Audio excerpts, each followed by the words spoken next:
Delhi Ghaziabad border पर Samajwadi party के नेता हरेंद्र मलिक को संभल जाने से पुलिस ने रोका।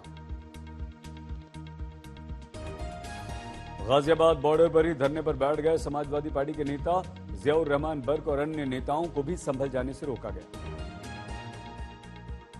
हापुड़ से निकली सांसद इकरा हसन और मुरादाबाद की सांसद रुचि वीरा को भी हाउस अरेस्ट कर लिया गया।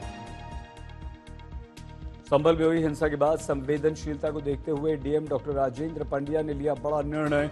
किसी भी एक्टिविस्ट जनप्रतिनिधि के संभल जाने पर 10 दिसंबर तक रोक लगा दी गई। 10 दिसंबर से पहले सक्षम अधिकारी की अनुमति के बिना जनपद की सीमा में प्रवेश नहीं कर सकेगा कोई भी जनप्रतिनिधि।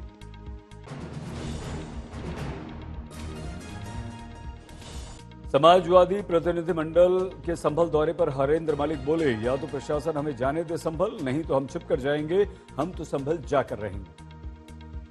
समाजवादी पार्टी के नेता हरेंद्र मलिक ने कहा, हम तो निरीक्षण करने के लिए जाना चाह रहे हैं, सरकार को भी हम बताएंगे कि आखिर वहां क्या क्या हुआ। लखनऊ में समाजवादी पार्टी के प्रतिनिधिमंडल को संभल जाने से रोकने पर समाजवादी पार्टी के नेताओं ने धरना प्रदर्शन शुरू कर दिया। अखिलेश यादव ने संभल मामले को लेकर एक पोस्ट की, उन्मादी नारे लगवाए तो संभल में सौहार्द, शांति का वातावरण नहीं बिगड़ता। डिप्टी सीएम ब्रजेश पाठक बोले, समाजवादी पार्टी के नेता पॉलिटिक्स टूरिज्म कर रहे हैं।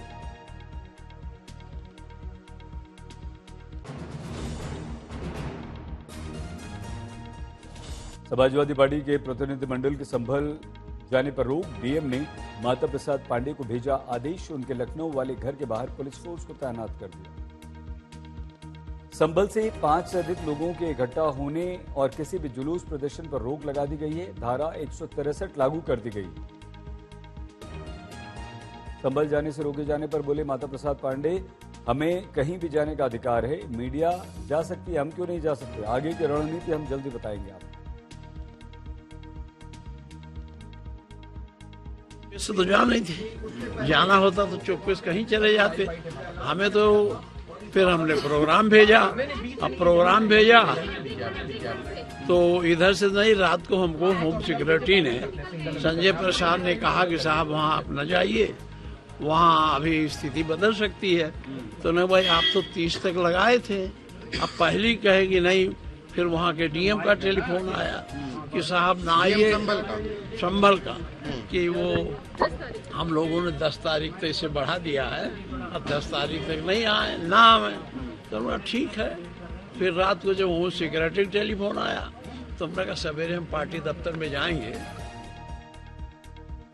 संभल घटना की जांच के लिए न्यायिक आयोग का गठन किया गया। इलाहाबाद हाईकोर्ट के सेवानिवृत्त न्यायाधीश डीके अरोड़ा की अध्यक्षता में 3 सदस्यीय पैनल करेगी जांच।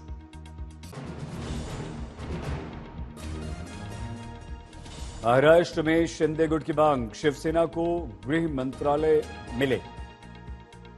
महाराष्ट्र में सरकार पर अब भी सस्पेंस, बीजेपी ने अगले सीएम के तौर पर देवेंद्र फडणवीस को ही लेकर सारे संकेत दिए। संजय राउत ने किया कटाक्ष, बोले बीजेपी की क्या मजबूरी है, मोदी और शाह से तो सब डरते हैं। 8 दिन बीत जाने के बाद भी महाराष्ट्र में मुख्यमंत्री क्यों नहीं बन रहा। संजय राउत बोले, शिंदे तो गांव जाकर बैठ गए, कब होगा शपथ ग्रहण किसी को पता ही नहीं। शरद पवार बोले, चुनाव में सत्ता और पैसे का दुरुपयोग हुआ, महाराष्ट्र में जो भी हो रहा है वो ठीक नहीं है। महाराष्ट्र चुनाव को लेकर शरद पवार के बयान पर महाराष्ट्र बीजेपी के अध्यक्ष चंद्रशेखर बावनकुले का बयान, कहा वो जीत रहे थे तो ईवीएम अच्छी थी, लेकिन अब हार रहे हैं तो ईवीएम का विरोध कर रहे हैं। बावनकुले बोले, 2024 में लोकसभा जीते तो लोग खुश थे, मोदी के विरुद्ध झूठ बोलकर वोट ले लिया था उस समय। वायनाड सांसद ने चुनाव आयोग की कार्यप्रणाली पर संदेह व्यक्त किया। सीडब्ल्यूसी की समीक्षा बैठक के दौरान बैलेट पर दिया जोर। तिरुपति तिरुमला में राजनीतिक बयानबाजी पर रोक, उल्लंघन होने पर कानूनी कार्रवाई। कांग्रेस प्रवक्ता प्रवन खेड़ा बोले, अब उन्हें देश और विदेश में चोर कहा जाता है।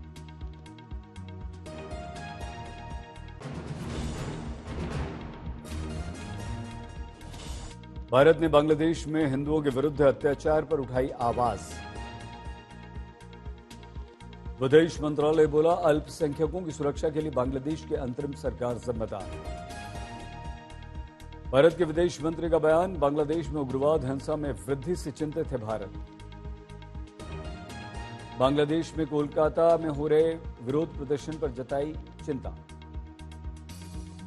कोलकाता के JN रे अस्पताल का बयान, बांग्लादेशी मरीजों का हम नहीं करेंगे इलाज।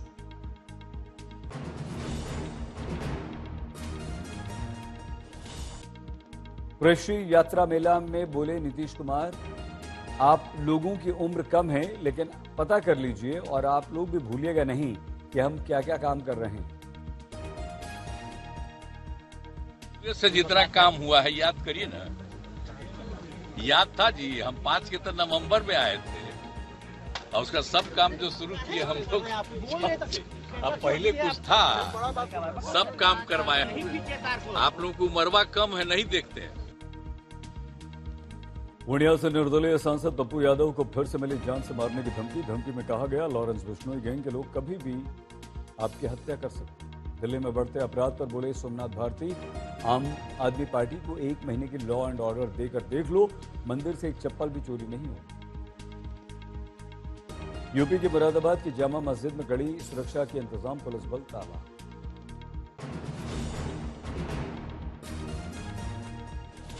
आज ओडिशा में पुलिस महानिदेशकों के सम्मेलन में पीएम मोदी की बैठक, AI साइबर अपराध पर चर्चा। उपराष्ट्रपति जगदीप धनखड़ आज एक दिन की यात्रा पर अरुणाचल प्रदेश। नोएडा इंटरनेशनल एयरपोर्ट पर आज से शुरू हो सकती है लैंडिंग ट्रायल।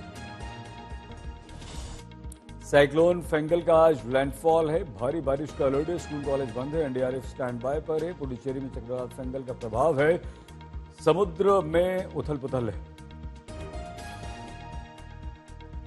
विशाखापट्टनम में चक्रवाती तूफान फेंगल का प्रभाव दिखा, तस्वीरें सामने आई। चेन्नई में भी चक्रवाती तूफान फेंगल का प्रभाव है, शहर में तेज हवा के साथ हो रही है बारिश।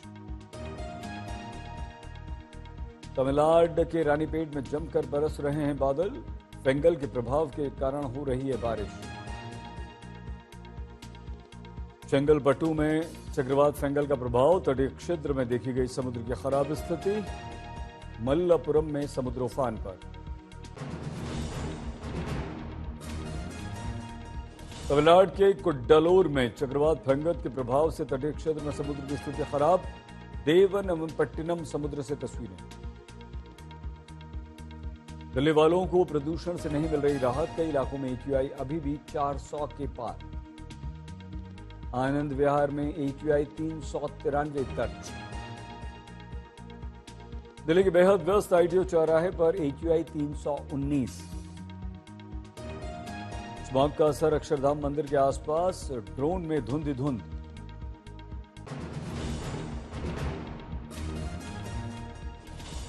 हवा के साथ दिल्ली में पानी के प्रदूषण का संकट, यमुना नदी में जहरीला झाग अभी भी। दिल्ली के दिल कनॉट प्लेस में भी विजिबिलिटी काफी कम रही, प्रदूषण का प्रभाव साफ दिखा। आज भी धुंधला दिखा दिल्ली का आसमान, रोडी रोड से धुंध की तस्वीरें। मुंबई में है बदला बदला सा मौसम, आसमान में स्मॉग है, तापमान में गिरावट है। मुरादाबाद भी झेल रहा है प्रदूषण की मार, आसमान में धुंध ही धुंध छाई है। लातूर में घर में घुसा तेंदुआ, बुजुर्ग महिला के पास से गुजरा, कैमरे में कैद तस्वीर। बगहा में 15 फीट के मगरमच्छ ने गांव वालों को डराया, वन विभाग ने रेस्क्यू किया। नागपुर में दुकान खोलने के बहाने 16 लाख रुपए के लैपटॉप लेकर फरार हुए बंटी बबली, पुलिस ने दोनों को गिरफ्तार किया। हिसार में क्लब बॉम्ब विस्फोट में शामिल आरोपियों पुलिस के बीच मुठभेड़, बदमाश घायल। जोधपुर में पुलिस नशा विरोधी अभियान के तहत पुलिस ने कई इलाकों में छापे मारे। नागपुर में अगरबत्ती फैक्ट्री में भीषण आग, लाखों का माल जलकर खाक। सूरत में कमलेश तिवारी की हत्या में शामिल रहे अपराधी क्राइम ब्रांच ने अपहरण फिरौती के मामले में गिरफ्तार किया। वाराणसी में रेलवे स्टेशन पर 200 मोटरसाइकिल जलकर खाक, भड़क गई आग। पुणे के वाकड़ में लिव इन रिलेशनशिप में रह रही प्रेमिका की प्रेमी ने हत्या कर दी, पुलिस ने गिरफ्तार किया। नागपुर पुलिस ने ठगी के मामले में खुलासा किया, 2 को गिरफ्तार किया, 38 लैपटॉप बरामद किए।